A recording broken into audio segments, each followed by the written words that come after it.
Assalamualaikum warahmatullahi wabarakatuh. Salam sejahtera untuk kita semua. Om Swastiastu, Namo Buddhaya, salam kebajikan. Terimalah salam kebersamaan kita. Salam merdeka belajar. Salam merdeka belajar. Oke, baik Bapak Ibu yang sudah hadir di studio Balai Guru Penggerak di hari ini. Senang sekali rasanya saya bisa bersama dengan Bapak Ibu. Saya Kak Juliven Watimena akan mendampingi Bapak Ibu kurang lebih beberapa menit ke depan untuk kita membagi praktek baik untuk guru dan kepala sekolah di seluruh Provinsi Maluku ini.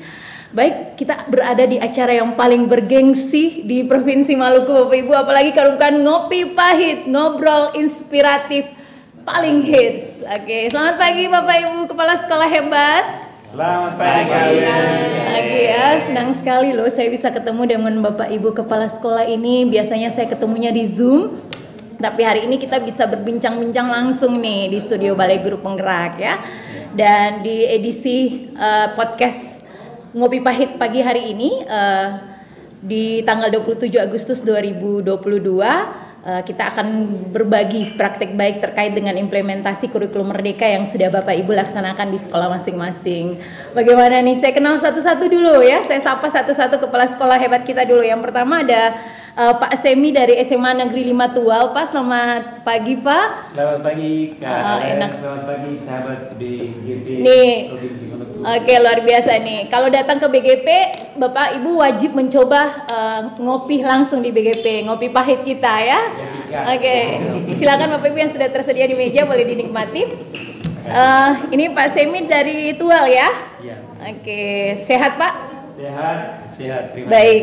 kasih. Yang kedua ada Ibu Yaya dari SD Negeri 39 Maluku Tengah. Selamat pagi Ibu. Selamat pagi Ibu. Sehat Ibu? Salam sehat. Salam untuk semua warga BGP. Oke, terima kasih, senang bisa ketemu dengan Ibu hari ini. Kemudian ada Ibu Yaya dari SD Negeri Itu saya. Kemudian ada Ibu Aceh dari SD Kristen Haruru. Selamat pagi Bu Aceh. Selamat pagi kalian, selamat pagi sahabat BGP. Ini saya sudah sering lihat nih kalau ada webinar pasti ada Ibu Aceh nih, kepala sekolah hebat. Kemudian ada Pak Menas dari SD Kristen Wakua, Kepulauan Aru. Luar biasa, ini Bapak dari Kepulauan Aru jauh-jauh datang ke BGP. Gimana kabarnya Pak? Baik, Kakak Alen. Oke, senang sekali saya bisa ketemu dengan Bapak Kepala Sekolah hebat ini. Dan terakhir ada narasumber yang paling hebat, Pak Darno dari SD Islam Albinal Masohi. Selamat pagi Pak. Pagi Kak Ale. Oke, sehat Pak ya? Salam BGP. Baik, Bapak Ibu Kepala Sekolah dan Bapak Ibu Guru hebat, kurang lebih beberapa menit ke depan saya akan bersama dengan Bapak Kepala Sekolah hebat ini, Bapak Ibu Kepala Sekolah hebat ini untuk berbagi cerita inspiratif mereka terkait dengan implementasi kurikulum merdeka yang sudah dilaksanakan di sekolah masing-masing. Saya mau ke narasumber yang pertama kita dulu nih, Pak Semi dari SMA Negeri 5 Tual. Pak, terkait dengan implementasi kurikulum merdeka yang sudah Bapak laksanakan nih. Kemarin kan sekolah Bapak terpilih angkatan berapa Pak? Sekolah penggeraknya? Angkatan pertama ya. Bagaimana kesan Bapak yang pertama kalinya ketika dari kurikulum 2013 harus beralih ke kurikulum Merdeka ini? Ya, jadi memang kurikulum Merdeka ini kurikulum yang luar biasa ya.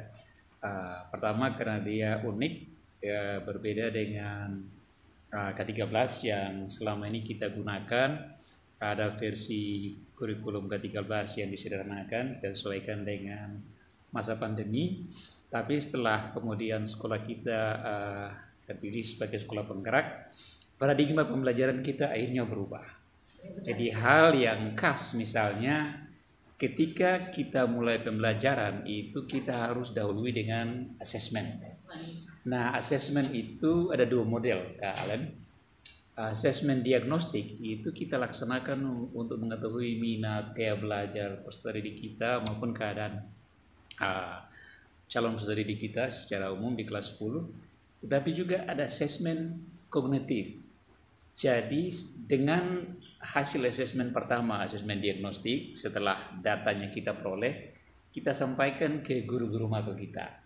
Ini loh, di kelas 10-1 misalnya ada 15 orang itu dia bergaya belajar auditori misalnya, dominan auditori. Kemudian ini ada berapa yang kinestetik dan lain-lain. Nah, teman-teman kita itu diharapkan mampu mengembangkan pembelajaran yang diselaraskan dengan gaya belajar anak-anak ini. Kemudian ketika mereka mulai menyiapkan modul ajar, teman-teman kita itu juga mesti melakukan asesmen kognitif awal untuk memetakan kompetensi awal anak-anak. Mereka itu ada di mana kemampuannya, sehingga teman-teman guru itu bisa memulai mengajar pada level yang tepat. Istilahnya kita bilang teaching at the right level, ya, kayak gitu. Jadi ini yang unik dan menarik, sehingga harapannya dalam satu kelas kita itu biasanya bisa saja ada satu materi ajar tapi dipelajari dengan model dan cara yang beraneka ragam sesuai dengan karakteristik anak-anak kita di kelas itu. Ini menuntut kreativitas dari guru-guru kita, teman-teman. Tapi memang kelihatan anak-anak sangat menikmati pembelajaran dalam kurikulum Merdeka. Mereka enjoy sekali. Ini tantangan juga ya untuk ya, para ini menantang guru kita, sekali. para guru kita di luar sana ya, bagaimana bisa mendesain sebuah asesmen agar bisa langsung memetakan siswa kita berdasarkan profil gaya, profil murid, gaya belajar serta kemampuan yang tadi Pak jelaskan. Saya mau ke Ibu Yaya dulu nih, Bu Yaya ya. Ibu pastinya sudah di sekolah sudah menerapkan asesmen ini ya, Bu ya. Bagaimana cara Ibu di sekolah, guru-gurunya strategi apa yang Ibu lakukan bersama Dewan Guru untuk menerapkan asesmen diagnostik ini, Bu? Ya, oke, terima kasih. Kalau pastinya untuk masing-masing sekolah berbeda, dari karakteristik sekolahnya, kemudian para didiknya, anak siswanya, kemudian gurunya. Kita di SD mungkin berbeda dengan SMP dan SMA. Nah, kalau kita di sekolah biasanya itu pakai guru kelas. Jadi guru itu dia all round, semua mata pelajaran harus dia kuasai. Nah, langkah pertama ketika kita para guru itu bisa memulai sesuatu, dia melakukan asesmen diagnostik. Itu yang awal harus dilakukan oleh para guru, sehingga tadi Pak Sini bisa bilang bahwa memang benar gaya belajar siswa kita itu berbeda-beda. Adanya dia bisa mendengar, dia langsung menjawab. Ada dia bisa melihat, membaca, dia langsung menjawab. Nah, ada juga yang dia sangat progresif, dia bergerak, tetapi pusat pemikirannya itu ke depan untuk guru. Nah, bagaimana cara? Kalau kita di SD kelas 1 itu kita bisa buat dalam bentuk kuesioner, ada emoji-emoji yang kita tampilkan berupa gambar-gambar bagi siswa. Nah, di situ siswa mulai melihat. Jadi guru harus memberi instruksi dulu. Yang ini seperti apa, gambar ini harus apa. Jadi harus ada instruksi guru sehingga anak itu dia mengetahui bahwa saya ada di posisi seperti begini. Dan dengan sendirinya guru itu dia bisa melihat anak saya karakteristiknya seperti begini, anak saya gaya belajarnya seperti begini. Sama dengan kelas 2, 3 dan seterusnya. Jadi ada berupa emoji, ada berupa kuesioner untuk anak. Tapi orang tua juga tidak lepas dari itu, karena harus memulai sesuatu itu bukan hanya siswa, Orang tua juga perlu mengetahui. Jadi setelah kita melakukan diagnostik, orang tua itu diberitahu, ibu anak ini sepertinya harus belajarnya seperti begini. Sehingga dengan demikian ketika dia di rumah, orang tua juga, kalau kita di sekolah di Makariki itu hampir 100% orang tuanya petani. Dan itu sangat membutuhkan kerja keras dari guru untuk dia bisa mengetahui anak itu, dia punya tingkat kemampuan, dia punya gaya belajarnya, karakteristiknya seperti apa, guru itu harus tahu. Dengan demikian, dari hasil asesmen diagnostik, guru bisa membagi siswa berdasarkan pada hal tadi yang didapati. Kita berembuk lagi setelah itu kita kelompokkan lagi. Karena di sana itu selain guru kelas ada guru mata pelajaran juga, agama dan PJOK. Sama-sama kita berunding. Ini anak ini dia punya gaya belajaran seperti begini. Guru mata pelajaran harus tahu itu. Sehingga apapun yang nanti dia lakukan ke depan dalam proses belajar, dia harus ada rekam jejak daripada guru kelas tentang anak itu sendiri. Ya. Itu mungkin yang kita dapati di sekolah dan itu sangat luar biasa dan anak-anak ya sangat mereka sangat senang belajar dengan hal yang demikian karena tidak lagi guru mau mengikuti kemauannya, sekarang mengikuti kemauan anak kita itu sendiri. Itu kenapa menarik sekali, kenapa sampai saya itu sangat bangga sekali dengan guru SD ini Bapak Ibu kepala sekolah, karena hampir semua mapel itu mereka tahu dan paham, harus mereka kuasai, luar biasa sekali ya Ibu ya. Oke, baik, saya ke Pak Menas nih dari Kepulauan Aru ini Pak. Ini tantangan yang paling luar biasa nih ketika Bapak jadi kepala sekolah penggerak harus menggerakkan sekolah, sementara keterbatasan di Kepulauan Aru kita tahu sendiri ya, kendala jaringan itu luar biasa sekali Pak. Bagaimana cara Bapak, tips-tips apa ini Pak ketika Bapak melakukan IKM dengan kondisi keadaan sekolah Bapak yang memang jaringannya tidak terlalu bagus di sana Pak? Oke, baik, terima kasih Ibu Alen. Iya. Yang kami laksanakan di sekolah kami di SD Kristen Ukua Kecamatan Aru Tengah Kabupaten Kepulauan Aru itu memang kondisi sekolah kami di sana itu punya akses internet juga, namun dengan kapasitas yang paling minim sehingga untuk mengakses berbagai sumber-sumber belajar dari internet memang kami sangat kesulitan. Tapi kami punya komitmen dan kami punya kemauan keras untuk selalu mencari dan belajar dari sumber-sumber yang disediakan Kemendikbudristek di internet. Akhirnya kami sering itu menunggu saat-saat di mana akses internet itu tidak diakses atau tidak dipakai oleh masyarakat umum, atau di jam-jam tertentu, misalnya di jam-jam sepi begitu, jam 3, jam 4 subuh, tengah malam mungkin ya. Baru kami bisa mengakses berbagai fitur atau berbagai sumber-sumber belajar yang telah disediakan Kemdikbudristek. Dalam hal ini misalnya rumah belajar, SIM, PMM juga GKB, ya. bahkan sampai ke PMM Bu. Bahkan sampai ke PMM. Itu harus aksesnya malam ya, tengah malam ya Pak. Kami harus mencari waktu di mana terdapat jaringan internet yang stabil, di mana masyarakat umum tidak mengaksesnya gitu. Luar biasa ya. Kemarin waktu pelatihan komite pembelajaran itu gimana Pak? Yang harus daring 1 bulan.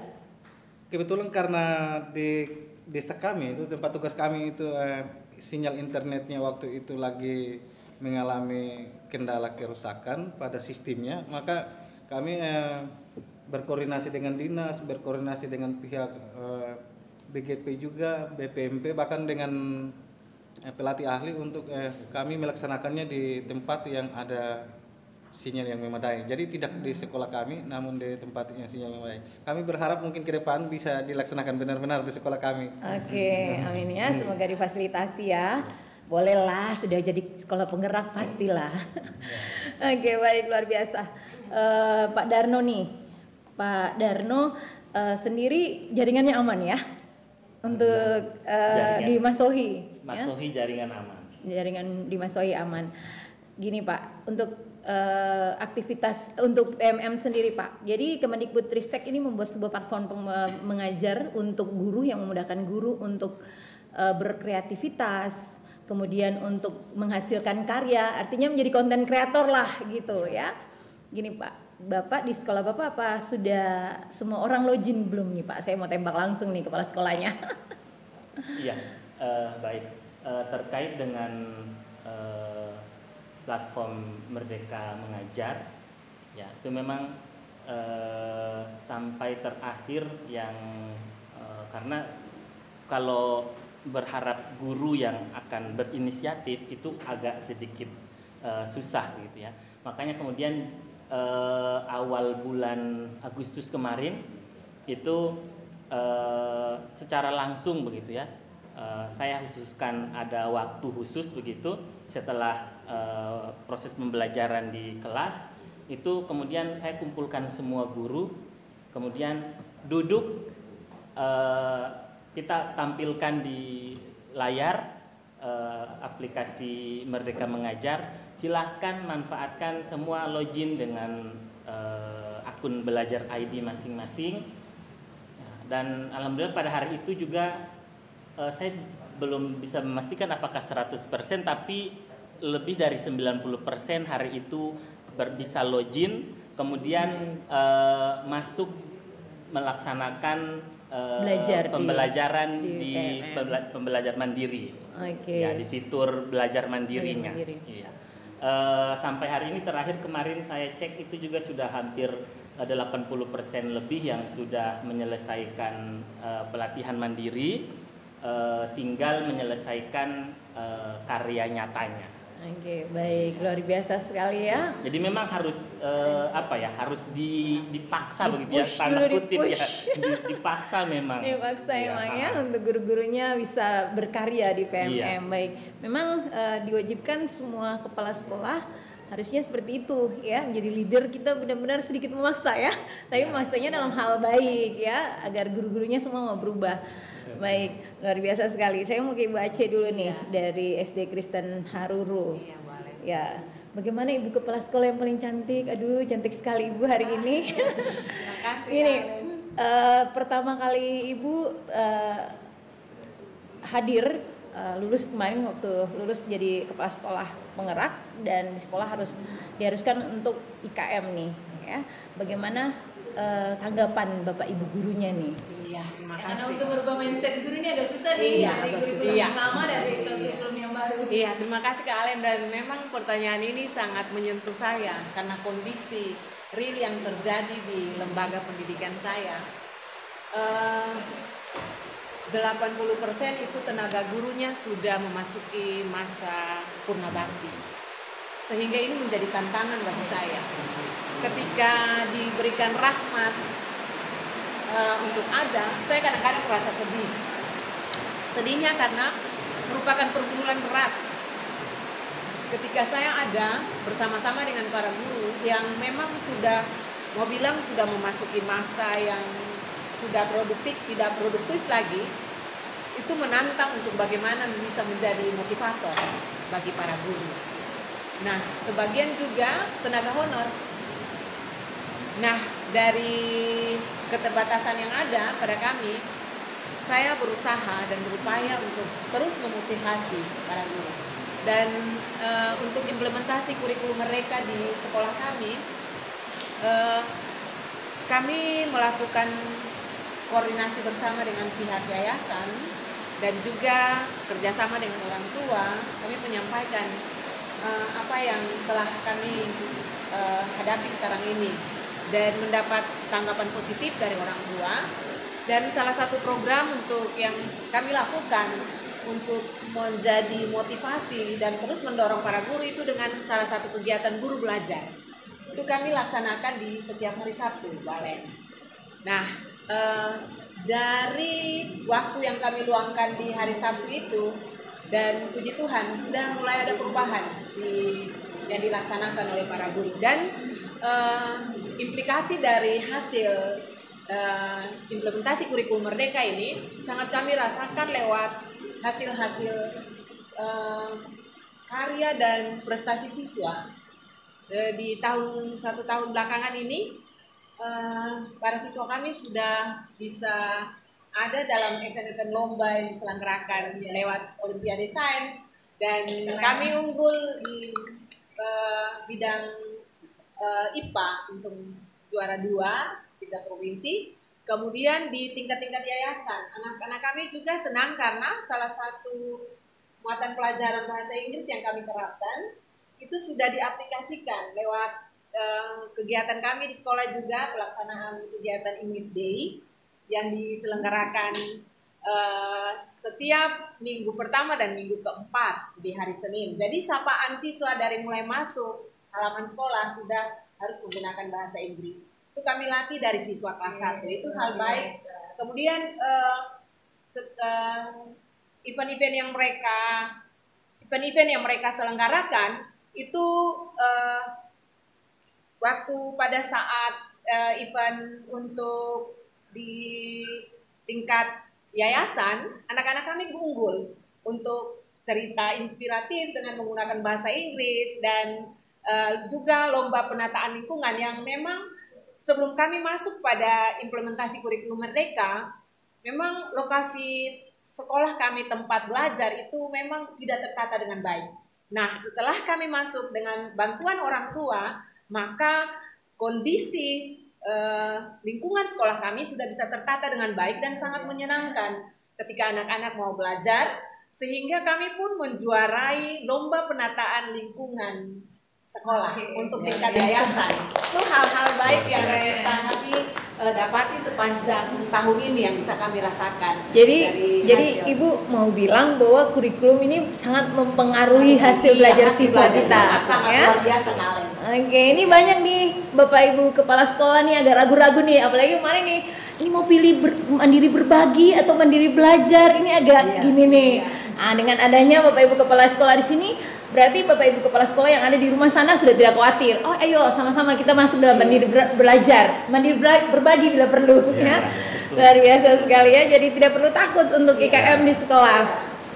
Oke, ini praktek baik yang sangat luar biasa yang dibagikan oleh Ibu Aceh tadi. Tadi juga ada kegiatan guru berbagi belajar ya. Belajar di setiap hari Sabtu. Iya, baiknya ketika gurunya sudah paham, sudah sama-sama belajar, dinaikkan levelnya jadi guru berbagi ya, sehingga dia bisa berbagi ke Bapak Ibu guru yang lain ya. Oke, luar biasa. Saya mau ke Pak Semi lagi nih, Pak Semi dari SMA 5 Tual ya. Nih Pak Semi, bagaimana respon guru-gurunya ketika Bapak bilang bahwa ketika sebuah kurikulum di sekolah Bapak berubah, pasti dari kurikulum operasionalnya, desain pembelajarannya, bahkan asesmennya semua ikut berubah ya. Melihat perubahan itu, respon gurunya gimana Pak? Saya penasaran nih. Ya, jadi makasih kalian. Biasanya itu orang cenderung suka berada di zona nyaman Ya, dan betul, ketika ya. berubah itu tidak mudah. Nah, kita mesti mendorong teman-teman kita di sekolah dari tradisi kerja yang lama, yang biasanya mereka itu kalau tradisi ngajarnya yang lama itu ketika di awal semester RPP-nya disiapin 1 semester. Iya betul. Jadi ketika masuk di implementasi kurikulum mereka, saya bilang tidak bisa lagi pola-pola lama kita bawa. Setiap modul ajar itu didesain dengan memperhatikan hasil asesmen diagnostik dan juga hasil asesmen kognitif, sehingga modul ajar yang teman-teman kembangkan itu betul modul ajar yang bervariasi. Nah, sehingga harapannya nanti karya anak-anak yang dikumpulkan itu juga variatif sesuai dengan minat dan gaya belajar mereka. Produk yang dihasilkan berbeda Ya. ya. Jadi tantangan terbesar adalah merubah kebiasaan pola kerja. Yang paling menantang ke kalian adalah tradisi berbagi dan berefleksi. Nah, salah satu hal yang jadi ciri khas dari kurikulum Merdeka itu adanya kebiasaan berefleksi. Jadi tiap guru kita itu setelah mengajar, selesai, dia tidak serta-merta puas dengan apa yang terjadi di kelas. Tapi dia mesti berefleksi bagaimana prosesnya yang terjadi di kelas, apa saja yang mesti dia perbaiki, sehingga pembelajaran itu semakin bermakna bagi anak-anak. Dia mesti pastikan bahwa anak-anak kita itu belajar dan bertumbuh secara menyeluruh, holistik. Jadi kepentingan kognisi anaknya berkembang, emosional anak juga harus diperhatikan, termasuk fisik anak kita. Nah, jadi perlakuan kita terhadap siswa di kelas itu harus demikian rupa sehingga anak-anak itu merasa nyaman. Dan ini tidak mudah juga bagi teman-teman guru sebagian ya, yang kadang-kadang suka kesulitan membedakan antara marah dan tegas. Iya, betul sekali. Kadang-kadang marah itu dan tegas itu agak beda. Jadi ada yang bilang, wah Pak, kalau jangan ada kekerasan, kita juga nggak boleh tegas ya. Tidak, tegas tetap harus. Tetapi marah dan tegas itu beda. Biasanya tegas itu ketika kita pakai nada intonasi yang tinggi, berarti anak tahu bahwa ini ibu guru maksudnya serius. Nah, tetapi kalau marah biasanya sertai dengan kata-kata yang sudah menjurus ke bullying, dan itu harus kita hindari. Sehingga iklim belajar sekolah itu betul nyaman dan setiap anak merasa dilindungi di lingkungan sekolah. Dan ini saya bilang ke teman-teman, menjadi sekolah penggerak itu memang yang dites kepala sekolah, tapi merupakan tanggung jawab bersama kita warga sekolah, semua guru, orang tua. Jadi ketika kita jadi sekolah penggerak, kita sosialisasikan programnya ke guru, ke orang tua, ke siswa semua. Ini loh komitmen yang mau kita bangun bersama. Kita mesti berubah, lingkungan belajar kita mesti berubah. Di dalam sekolah sampai bisa terbawa ke luar sekolah. Dan kita perkuat dengan proyek penguatan profil pelajar Pancasila. Sehingga anak-anak kita itu punya karakteristik pelajar Pancasila yang bisa muncul. Betul, luar biasa sekali ya, dimensi, Pak ya. Oke, kesempatan saya ingin berkunjung ke sekolah Bapak ini di Tual. Ya, dengan senang hati kalian. Oke, baik. Saya mau ke lima-limanya ini, Bapak Ibu Kepala Sekolah ini.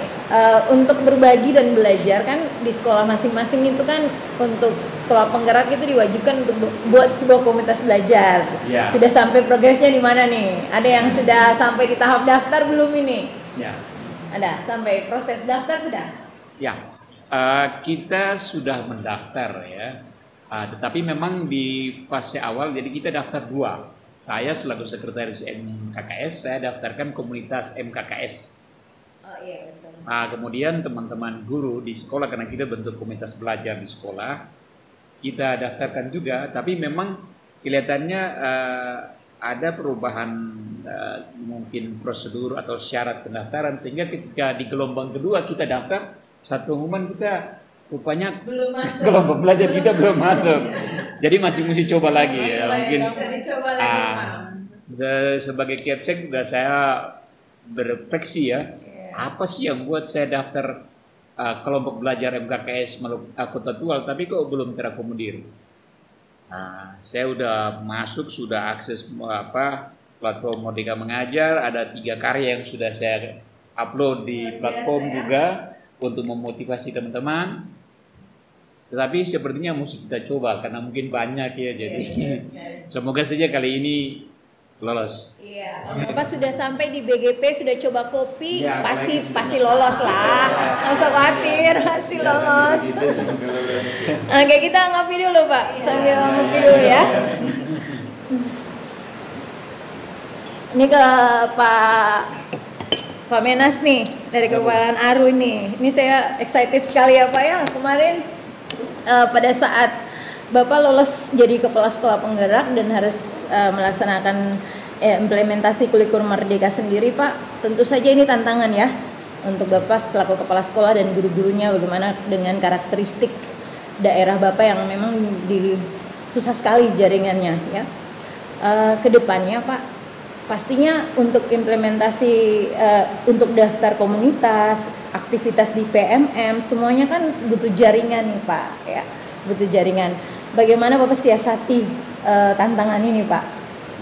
Baik, terima kasih untuk menyiasati keadaan yang sementara kami alami di sekolah kami. Itu kami telah berkoordinasi dengan pihak dinas dan juga bahkan sempat kami telah melakukan pertemuan bersama alumni-alumni kami dan juga orang tua murid untuk mencari solusi pengadaan jaringan internet ke sekolah kami. Dan alhamdulillah ada alumni yang kebetulan juga punya kedudukan strategis di luar biasa ya. Ya, mungkin jadi kami mungkin dalam waktu dekat akan dibantu oleh pihak. Oke. Ini karena lagi marak-maraknya semua sekolah pasti sekolah berbasis digital, sekolah digital. Ini kalau sekolah digital tapi jaringannya nggak ada juga kan percuma kan? Oke, baik, luar biasa sekali. Oke, ini sudah waktunya kita harus berpisah ini ya. Maunya sih ngomongnya banyak sekali dengan Bapak Ibu, berbaginya banyak sekali, tapi ya waktu kita sudah terbatas. Saya mau minta closing statement dulu ya. Harapan Bapak Ibu selaku kepala sekolah, bagaimana Bapak Ibu bisa menggerakkan komunitas Bapak Ibu di sekolah masing-masing dan menggerakkan Bapak Ibu guru di rumah. Silakan. Mulai dari Pak. Iya. Pak Darno. Terima kasih. Memang terkait dengan implementasi kurikulum Merdeka ini banyak sekali tantangannya. Tantangan yang paling berat itu adalah merubah mindset ya. Yang tadinya para guru terbiasa dengan misalnya proses pembelajaran yang biasa-biasa saja, dituntut dengan implementasi kurikulum Merdeka yang banyak harus berbasis proyek begitu, dan guru-guru kita jujur saja belum terbiasa dengan proses pembelajaran yang berbasis proyek, apalagi di SD ya. Kita di SD, guru-guru SD itu memang belum familiar dengan pembelajaran yang berbasis proyek. Nah ini tantangannya itu adalah merubah mindset ya. Kemudian ada lagi terkait dengan menciptakan lingkungan belajar yang aman, nyaman. Nah ini juga menjadi tantangan. Tetapi kemudian satu hal yang harus tetap kita pegang begitu menjadi prinsip dalam implementasi kurikulum Merdeka, bahwa tidak ada yang sulit begitu, tidak ada yang sulit ya. Air saja tetes demi tetes bisa melubangi batu begitu, yang keras, yang benda mati yang keras begitu ya. Apalagi yang kita hadapi ini adalah manusia yang punya bakat, punya potensi, punya nalar, punya akal. Kenapa tidak begitu? Jadi itu yang mesti kita jadikan satu pegangan begitu. Oke, baik, Pak Sam. Baik, terima kasih kalian dan sahabat BGP sekalian. Harapan saya ya teristimewa kepada sahabat sekalian yang memirsa acara kita. Bagi yang belum mendaftar implementasi IKM, ayo daftar. Kita tidak jalan sendiri. Pemerintah menyiapkan berbagai dukungan untuk memastikan bahwa implementasi IKM itu bisa terlaksana dengan baik di sekolah kita. Jadi saya ajak melalui forum ini teman-teman yang belum mendaftarkan diri sebagai pelaksana IKM. Ada 3 opsi yang bisa teman-teman pilih. Lakukan refleksi asesmen internal sekolah, tentukan 3 pilihan yang disiapkan pemerintah. Kemudian manfaatkan platform Merdeka Mengajar. Sana ada modul ajar, ada macam-macam praktek-praktek baik yang bisa kita serap dan kita manfaatkan untuk diimplementasikan di sekolah kita. Kalau dulu biasanya orang bilang RPP sering di copy paste, kayaknya hukumnya haram. Tapi sekarang setiap hal baik yang bisa kita bagikan untuk Indonesia, kita bagikan bersama. Dan ini luar biasa, terobosan yang bagus dari pemerintah kita, sehingga seluruh warga Indonesia bisa memanfaatkan hal baik yang dibuat oleh rekan-rekan guru se-Nusantara. Ayo bersama kita majukan pendidikan Maluku melalui program Ngopi Pahit BPG Maluku. Iya, makasih Bu Ade, sahabat BGP. Harapan saya untuk ke depan, lebih khusus bagi teman-teman, bagi kepala-kepala sekolah yang belum mendaftar menjadi sekolah penggerak, teman-teman guru yang belum mendaftar menjadi guru penggerak, ya kita adalah katalis perubahan. Karena itu mari, tantangan pasti ada, tetapi ketika kita bersama pasti kita bisa. Kita majukan pendidikan yang ada di Maluku, dan pasti apapun yang akan terjadi, yakin Tuhan bersama dengan kita. Terima kasih. Iya, terima kasih Khaled. Bapak Ibu guru hebat dan kepala-kepala sekolah hebat yang ada, mari berikanlah diri kita untuk ada dalam proses perubahan, dan semangat, kita akan terus berusaha untuk merubah diri. Oke, silakan Bapak dari Kabupaten Aru. Ya. Baik, kepada sahabat BGP dimanapun berada, kami dari SD Kristen Papua kami mau menghimbau kepada kita semua supaya mari kita maju membuat perubahan walaupun dengan satu langkah kecil, karena 1000 langkah kecil, 1000 langkah besar itu berasal dari satu langkah kecil. Oke, baik. Luar biasa sekali. Itulah closing statement dari 5 kepala sekolah hebat kita. Dan senang sekali saya bisa ketemu langsung ini, bisa berbagi cerita inspiratif bersama dengan Bapak Ibu Kepala Sekolah. Terima kasih untuk kebersamaannya Bapak Ibu. Kita tunggu kedatangan Bapak Ibu di lain waktu lagi dengan cerita inspiratif Bapak Ibu yang lainnya ya. Iya, terima kasih. Oke, baik, terima kasih Bapak Ibu di rumah yang sudah menyaksikan Ngopi Pahit edisi hari ini. Dan sampai jumpa di acara Ngopi Pahit edisi berikutnya. Assalamualaikum warahmatullahi wabarakatuh. Salam sejahtera untuk kita semua. Om Swastiastu, Namo Buddhaya, salam kebajikan. Saya Kak Jennifer Nuwati Mena. Salam Merdeka Belajar. Salam Merdeka Belajar.